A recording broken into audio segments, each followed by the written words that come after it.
Kiwanda cha Urusi cha kusambaza wanajeshi nchini humo kimeripotiwa kuungua moto baada ya shambulizi la Ukraine. Na baada ya taarifa hiyo utasikia kuhusu Ukraine imewaua waendeshaji wa drones au ndege zisizo na rubani huko nchini Urusi. Karibu sana na kukumbusha kwamba pia unaweza ukabonyeza neno subscribe kama bado hujafanya hivyo. Nikianza na taarifa kuhusu kiwanda cha Urusi cha kusambaza jeshi kuungua moto, imeripotiwa ya kwamba kiwanda cha vifaa vya umeme cha Karachevi katika jimbo la Bryansk nchini Urusi kinaripotiwa kuungua moto kufuatia shambulio la ndege isiyo na rubani ya Ukraine usiku wa Septemba 29, vyombo vya habari vimeripoti hivyo. Mapema usiku huo, Alexander Bogomazi alionya kuhusu uwezekano wa kutoka tisho la kombora katika eneo la Karachevi mkoani Bryansk, ambapo tahadhari katika eneo la Karachevi, hatari ya kombora, mfumo wa tahadhari umewashwa, Bogomazi alisema kabla ya shambulizi hilo. Vyombo vya habari vya ndani baadaye viliweza kuripoti ya kwamba ndege zisizo na rubani zilishambulia eneo hilo. Kiwanda hicho kinazalisha vipengele vya umeme na kuhudhuria wateja wa kibiashara. Jeshi la Urusi kituo huru cha Atra kimeripoti hivyo.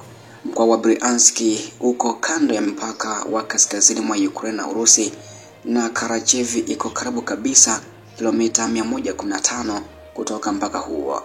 Ukraine hushambulia mara kwa mara miundombinu ya kijeshi ndani ya Urusi ikijaribu kupunguza kabisa nguvu ya mapigano ya Moscow, huku ikiendelea kupigana na Ukraine. Ambapo pia nakumbukwa Septemba 28 roketi za Ukraine za HIMARS ziliripotiwa kushambulia mtambo wa kuzalisha nishati ya joto karibu na mji wa Belgorod nchini Urusi. Vituo vya Telegram vya Urusi viliweza kuripoti hivyo. Na gavana wa mkoa wa Belgorod Vyacheslav Gladkov alithibitisha kutokea kwa mgomo huo kwenye miundombinu muhimu ya eneo hilo pamoja na kukatika kwa umeme kwa kiasi kikubwa huko Belgorod.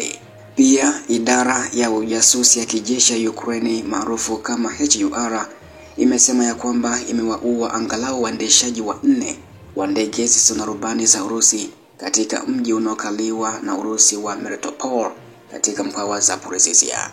HUR imedai ya kwamba mlipuko ulitikisa kambi ya kijeshi yenye ulinzi kwenye uwanja wa ndege katika Melitopol inayokaliwa na Urusi na kuharibu kabisa gari la enzi ya UAZ-452 la enzi ya Usovieti, na angalau waendeshaji 4 ambao inadaiwa walikuwa ndani ya gari hilo walipoteza maisha, ambapo pia kwa mujibu wa video iliyotolewa na HUR inaonyesha gari hilo likitoka kwenye kituo lakini haionyeshi mlipuko huo. Tangu Urusi ilipoanzisha uvamizi wake au mashambulizi yake 2022 huko nchini Ukraine, Kyiv imeendesha operation mbalimbali za hali ya juu katika maeneo yanayokaliwa ili kuvuruga ugavi na uwezo wa kijeshi wa jeshi la Urusi na pia kuongeza ari. Mara nyingi kwa kutumia ndege zisizo na rubani za masafa marefu za kujitengenezea nyumbani, mara nyingi Ukraine huwa inalenga wanajeshi katika maeneo yanayokaliwa na watu wa ndani na ndani kabisa ya Moscow. Wizara ya ulinzi ya Urusi haijajibu madai hayo ya Ukraine, ambapo pande zote mbili mara chache pia hukubali malengo ya kijeshi kuchukua hatamu baina mwa nchi hizo.